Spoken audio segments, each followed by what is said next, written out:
الحمد للہ وکفا وسلام علی عبادہ الذین اصطفیٰ اما بعد بسم اللہ الرحمن الرحیم۔ حجاج اکرام طواف زیارت سے فارغ ہو چکے ہیں، اور طواف زیارت سے فراغت کے معنی یہ ہیں کہ حج کے 2 بڑے ارکان آپ ادا کر چکے ہیں اور آپ 80% حاجی بن چکے ہیں۔ اللہ تعالیٰ اب تک جو مناسک ادا کیے ہیں ان مناسک کو قبول فرمائے، اور بقیہ مناسک کی ادائیگی کے لیے اللہ تعالیٰ خوب ہمتیں آپ کو عطا فرمائے، اور آپ کو خوب دعائیں مانگنے کی اور اللہ کا ذکر کرنے کی ہمت اور توفیق نصیب فرمائے۔ 11 اور 12 اور 13 یہ تاریخیں اور یہ ایام حج کے ایام ہیں۔ آپ کو یاد ہوگا کہ میری پہلی گفتگو میں نے ایک آیت کریمہ آپ کے سامنے تلاوت کی تھی، الحج اشہر معلومات۔ ان ایام حج کا، ان حج کے دنوں کا آغاز ہوا تھا 8 تاریخ کے منا کے قیام سے، اور اب ان تواریخ کا اور دنوں کا، حج کے دنوں کا اختتام، ان کی تکمیل بھی منا ہی کے قیام پر ہوگی، اور وہ 12 یا 13 تاریخ کے قیام پر ہوگی۔ اگر آپ 10 تاریخ کو طواف زیارت کر چکے ہیں تو اب آپ کے لیے 11 اور 12 تاریخ میں کوئی اور کام نہیں ہے سوائے اس کے کہ آپ کو 3 شیطانوں کو، 11 کو بھی اور 12 کو بھی، تینوں شیطانوں کو،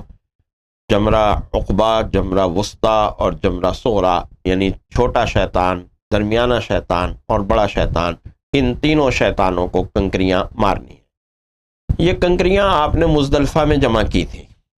اور مزدلفہ میں سے واپسی میں آپ یہ کنکریاں لے کر آئے تھے، اور یہ کنکریاں 7 کنکریاں آپ صرف بڑے شیطان کو 10 تاریخ کو مار چکے ہیں۔ 10 تاریخ کو صرف بڑے شیطان ہی کو کنکریاں ماری جاتی ہیں، بقیہ 2 شیاطین جو ہیں وہ آپ کی کنکریوں سے 10 تاریخ کو محروم رہتے ہیں۔ البتہ 11 اور 12 تاریخ کو تینوں شیطانوں کو کنکریاں ماری جاتی ہیں، اور ان تینوں شیطانوں کو کنکریاں مارنے کا طریقہ کار یہ ہے کہ 11 تاریخ کو صبح سے آپ آرام فرمائیں، خوب اچھی طرح آرام کریں، اور زوال کا وقت ہو جانے کے بعد، یعنی ظہر کا وقت شروع ہو جانے کے بعد کنکریوں کے وقت شروع ہوتا ہے۔ لہٰذا صبح میں کنکری مارنے میں 11 اور 12 تاریخ کو صبح کنکریاں مارنے میں کوئی جلدی نہ کیجیے، اطمینان سے فجر کی نماز کے بعد ذکر و تسبیح کیجیے، اللہ کے کلام کی، قرآن کریم کی تلاوت کیجیے، اطمینان سے ناشتہ کیجیے، آرام کیجیے، اپنے خیمے میں بیٹھ کر اللہ کا ذکر کیجیے، اللہ کے نبی پر درود بھیجیے، قرآن کریم کی تلاوت کیجیے، بجائے اس کے کہ ادھر ادھر کی باتوں میں مصروف ہوں یا خواہ میں ادھر ادھر مٹر گشت کریں اور تھکیں۔ اس کے بجائے آپ اطمینان سے اپنے خیمے کے اندر تشریف رکھیں۔ اللہ تعالیٰ نے یہ حجاج اکرام کو سعادت دی ہے کہ وہاں منا کے قیام کے لیے اور آپ کے آرام و راحت کے لیے جتنی کوششیں اور جتنی محنتیں حکومت سعودی نے اور آپ کے آرام کا خیال رکھنے کے لیے جتنی کوششیں وہ لوگ کرتے ہیں، اللہ تعالیٰ انہیں جزائے خیر دے۔ لہٰذا اس کا بہتر حل یہی ہے اور اس کا بہتر استعمال یہی ہے کہ آپ اطمینان سے اپنے خیمے کے اندر تشریف رکھیں، کثرت سے اللہ کا ذکر کریں، تیسرے کلمے کا ورد کریں، نبی کریم صلی اللہ علیہ وسلم کے لیے درود پڑھیں، قرآن کریم کی تلاوت کریں، اور کوشش یہ کریں کہ قرآن کریم جتنا زیادہ سے زیادہ ہو سکے پڑھیں، اللہ سے دعائیں مانگیں۔ اور جیسے میں نے پہلے بھی عرض کیا تھا کہ آپ اللہ کے مہمان ہیں، اور جب آپ اللہ کے مہمان ہیں تو آپ کو معلوم ہے کہ مہمان جو بھی فرمائش کرتا ہے میزبان سے، یہ تو ہم اور آپ بھی اس بات کو گوارا نہیں کرتے کہ ہم میزبان کی کسی خواہش کو پورا کرنے کے قابل نہ ہوں، اور بڑی شرمندگی محسوس کرتے ہیں کہ اگر مہمان نے کوئی فرمائش کی اور ہم پوری نہ کر پائیں۔ تو سوچئے کہ جب میں اور آپ اس بات پر شرمندگی محسوس کرتے ہیں کہ ہم اپنے مہمان کی بات پوری نہ کر سکیں، تو اللہ تعالیٰ اس بات کو کیسے گوارا کرے گا کہ وہ اپنے مہمان کی بات پوری نہ کرے؟ ظاہر ہے یہ تو ہو نہیں سکتا اللہ کے ہاں، اللہ کی ذات اور اللہ کی ہستی سے یہ بات تو متصور ہو ہی نہیں سکتی کہ انسان یہ سوچے کہ وہ پوری کرنا چاہتا تھا لیکن پوری نہیں کر سکا۔ وہ قادر مطلق ہے، وہ تو ہر چیز پر، وہو علی کل شیء قدیر، ہر چیز پر قادر ہے، لہٰذا وہ ہر چیز پوری کر سکتا ہے اور پوری کرنا چاہے گا بھی، اور یہ چاہے گا کہ میرا مہمان میرے سے جو بھی مانگے میں اس کو ضرور عطا کروں۔ لہٰذا اللہ سے خوب مانگیے، اللہ سے خوب دعائیں کیجیے، اللہ سے خوب مانگیے، اس دنیا کی کامیابی بھی مانگیے، آخرت کی فلاح اور کامیابی بھی مانگیے، دنیا کی نعمتیں بھی مانگیے، آخرت کی نعمتیں بھی مانگیے، اپنے کاروبار اپنی تجارت میں برکت بھی مانگیے، اپنے رزق میں برکت مانگیے، اپنی زندگی اور اپنی صحت میں برکت مانگیے، اپنی اولاد کے لیے، اپنے بچوں کے لیے دعائیں مانگیے، اپنے خاندان، اپنے اعزاء و اقارب، اپنے بھائی بہنوں کے لیے دعائیں مانگیے، اپنے پڑوسیوں کے لیے دعائیں مانگیے، اپنے ہم وطنوں کے لیے دعائیں مانگیے، اس امت مسلمہ کے لیے دعائیں مانگیے۔ تو اپنا زیادہ وقت جو ہے وہ اسی کام میں گزاریے کہ آپ آرام کریں، زیادہ اپنے اوپر تھکاوٹ کو سوار نہ کریں، اور آرام کے ساتھ ساتھ اللہ کا ذکر کثرت سے کرنے والے ہوں۔ لہذا 11 اور 12 تاریخ کو جو آپ کو شریعت کی طرف سے جو چیز متعین ہے وہ تو یہ ہے کہ آپ کو 3 شیطانوں کو کنکریاں مارنی ہیں، اور اس کے لیے بہتر وقت وہی ہے جیسے میں نے پہلے بھی عرض کیا تھا کہ ظہر کی نماز کے پڑھنے کے بعد تھوڑی دیر کی تاخیر کے بعد عصر سے ذرا پہلے آپ نکلیے، اور اطمینان سے نکل کر آپ بڑے اطمینان سے تینوں شیطانوں کو نمبر وار جو ہے وہ کنکریاں مار سکتے ہیں۔ اور اس کے لیے وہی طریقہ کار جو آپ نے 10 تاریخ کو اختیار کیا تھا، وہی روٹ، اسی روٹ سے چلتے ہوئے آپ اسی طرح پورے نظم و ضبط کے ساتھ اور قوانین اور ضابطوں کی پابندی کے ساتھ آپ کنکریاں مارتے ہوئے گزر جائیے۔ یہاں یہ بات بھی ذہن میں رکھیے کہ منا میں جو قیام ہے اور منا میں رات گزارنا یہ مسنون ہے، لہذا اس سنت کو ادا کرنے کا اہتمام کیجئے کہ آپ رات کے وقت منا سے باہر نہ نکلیں، اور کوشش یہ کریں کہ رات کا وقت آپ کا منا میں ہی گزرے۔ یہاں یہ بات بھی ذہن میں رکھیے کہ بعض اوقات اب چونکہ حاجیوں کی کثرت بہت زیادہ ہو گئی ہے، تو بعض مکتبوں کے جو خیمے ہیں وہ منا کی حدود سے باہر ہوتے ہیں۔ تو منا کی حدود سے اگر آپ کا خیمہ منا کی حدود سے باہر ہے تو ایک چھوٹی موٹی کوئی چٹائی لے کر آپ رات کے وقت منا آ جائیے، اور منا میں کسی سڑک پر تھوڑی دیر بیٹھ جائیے، اس چٹائی کو بچھا کر تھوڑی دیر وہاں لیٹ جائیے، فٹ پاتھ پر جہاں بھی جگہ ملے تھوڑی دیر کے لیے آپ لیٹ جائیے۔ تو وہ جو مبیت منا یعنی منا میں رات گزارنے کی جو سنت ہے وہ سنت ادا ہو جائے گی، اور اس سنت کی ادائیگی کا ثواب مل جائے گا۔ پھر آپ چاہے بقیہ رات جا کر اپنے خیمے کے اندر گزار لیں، اور دن اپنے خیمے کے اندر گزاریں، تو اس میں کوئی حرج کی بات نہیں ہے۔ رات کا کوئی وقت جو ہے کچھ نہ کچھ وقت یا زیادہ وقت آپ کا منا کی حدود کے اندر ہی گزرنا چاہیے۔ یہاں یہ بات بھی ذہن میں رکھیے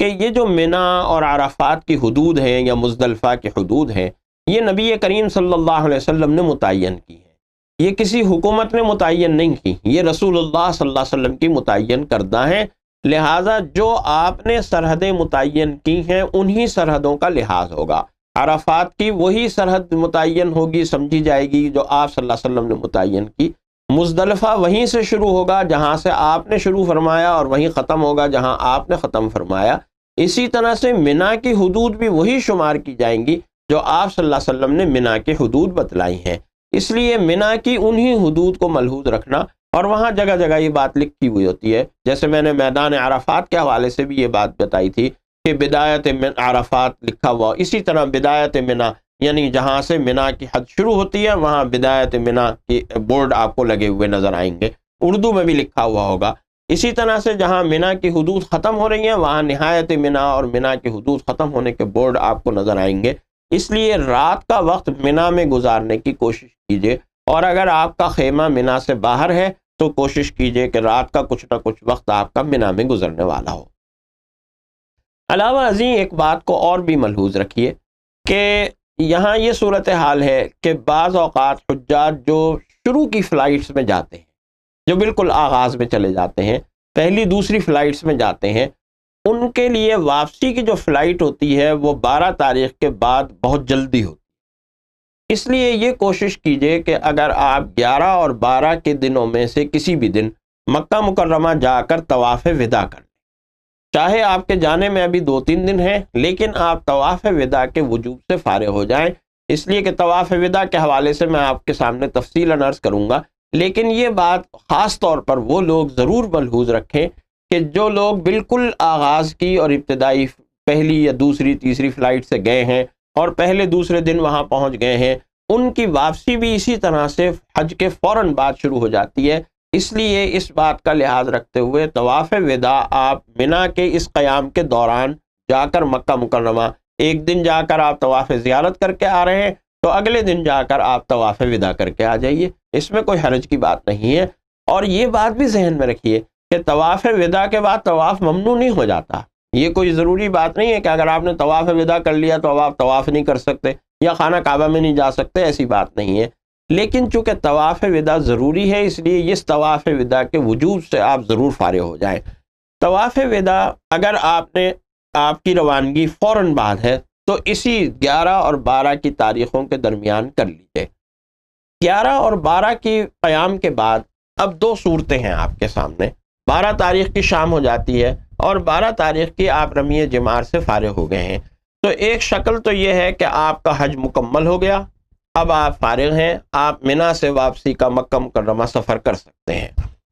دوسری شکل یہ ہے کہ آپ یہ بھی کر سکتے ہیں کہ 12 تاریخ کو آپ منا ہی میں قیام کریں اور 13 تاریخ کو بھی رمی کریں۔ یہ جو 13 تاریخ کی رمی ہے یہ اختیاری رمی ہے، یہ آپشنل ہے، آپ چاہیں تو کریں اور چاہیں نہ کریں۔ یہ ان لوگوں کے لیے ضروری ہو جاتی ہے جو 13 تاریخ کی صبح کو منا میں موجود ہوں۔ اگر وہ اس سے پہلے یعنی 12 تاریخ کی شام کو یا 12 اور 13 کی درمیانی رات میں منا سے چلے گئے ہیں مکہ مکرمہ، تو ان کے لیے 13 تاریخ کی رمی ضروری نہیں ہے۔ تو یہ دونوں آپشنز آپ کے سامنے ہیں، آپ چاہیں تو 11 اور 12 دونوں تاریخوں کی رمی سے فراغت کے بعد 12 تاریخ کی شام کو کسی بھی وقت منا سے مکہ مکرمہ جا سکتے ہیں، اور منا سے مکہ مکرمہ آ کر آپ اپنی قیام گاہ پر جیسے آپ حج سے پہلے رہ رہے تھے اسی طرح حج سے پہلے رہیں، اور اسی طرح نمازوں کی جماعتوں کی پابندی اور طواف کی پابندی اور آپ عمرہ ادا کر سکتے ہیں 13 تاریخ کے بعد بھی۔ یہاں یہ بات بھی ذہن میں رکھیے کہ منا کے قیام کے دوران جیسے میں نے پہلے بھی عرض کیا کہ اللہ کے ذکر کو کثرت سے کیجیے، اور اسی طرح سے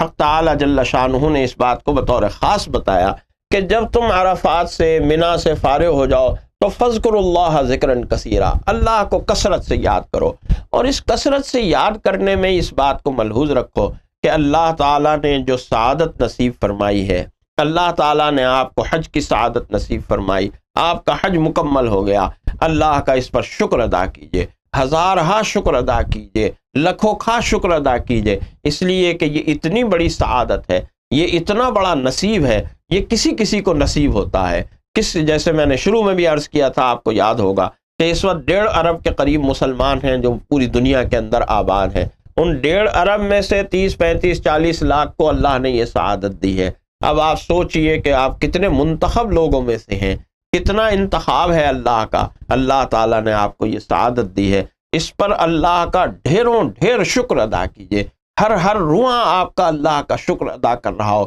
کہ اللہ تعالیٰ نے آپ کو یہ سعادت نصیب فرمائی ہے۔ تو 11 اور 12 کی تاریخ سے فارغ ہونے کے بعد اللہ کا ذکر ادا کرتے ہوئے، اللہ کا شکر کرتے ہوئے منا سے آپ کی مکہ مکرمہ روانگی ہوگی۔ مکہ مکرمہ میں قیام کے دوران پھر طواف وداع کے حوالے سے انشاءاللہ العزیز آئندہ گفتگو میں آپ سے ملاقات ہوگی۔ وآخر دعوانا الحمدللہ۔